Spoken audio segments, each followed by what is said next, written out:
So today I want to talk about Josh Korda's second part of this idea. So the first part was fragility and mortality, and we talked about the core psychological drive to establish secure connection. And then we talked about threats to it and the benefits of it.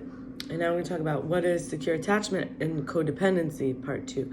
So two big concerns associated with overdependence in relationship is 1, codependency, and 2, fusion. So codependency is where probably one grew up with an emotionally unavailable parent or avoidant parent, non-demonstrative, shut down, addicted, narcissist, emotionally dysregulated, someone who was very difficult to bond with empathetically and needed some form of constant attention from the child whose needs were not adequately met.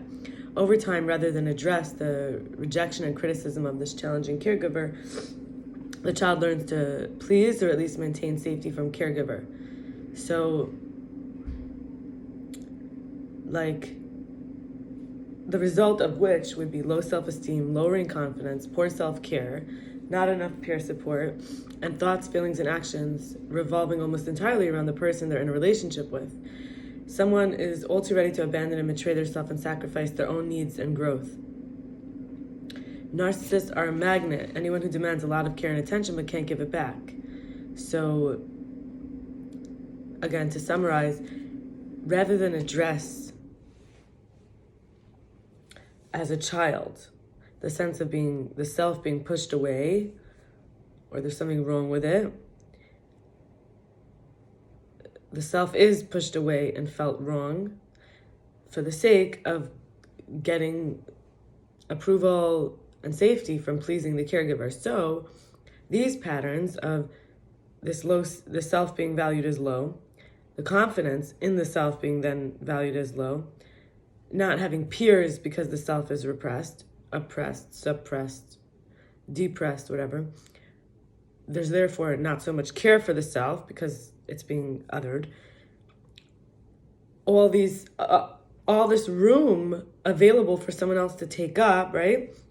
Codependents end up feeling lots of anger and resentment in the relationships because of that repression, suppression, oppression, depression of that self.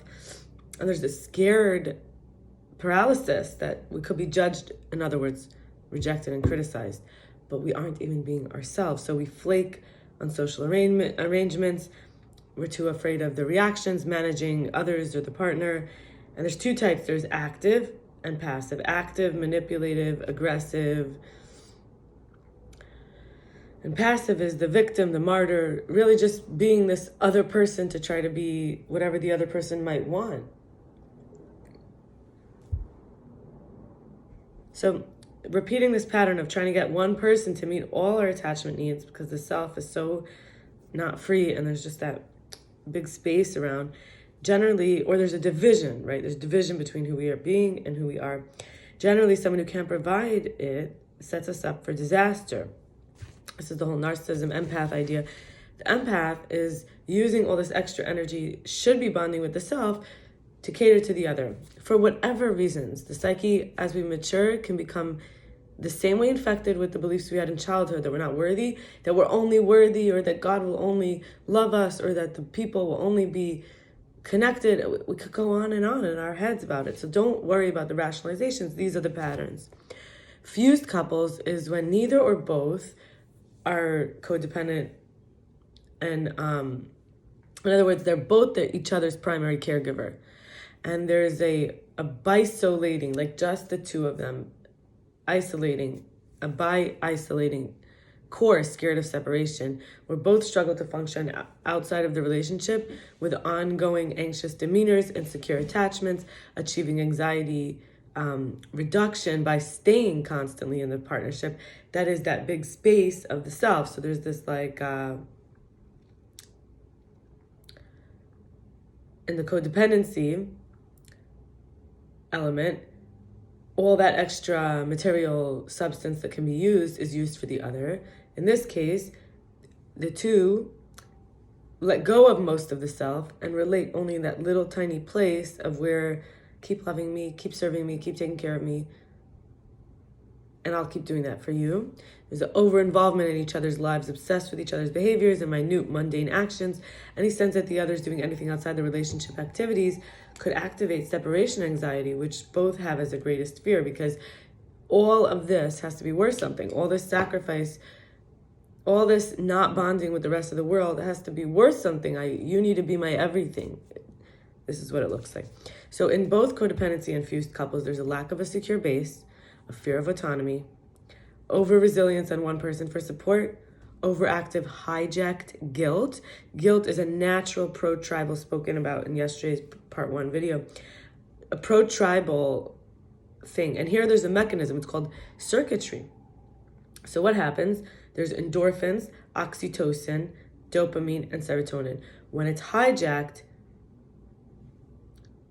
you're punished for completely healthy actions, which could be you're being called antisocial just for exploring your own, not antisocial, you're being called selfish, demonic, a narcissist even, just for exploring your own needs, considerations, desires, and not doing what others want you to do. This results in a lowered mood and high anxiety because you want to just meet your own needs and honor yourself, but you're being punished for it. So the treatment is for codependency in order to get to secure attachment, because that was what yesterday was about.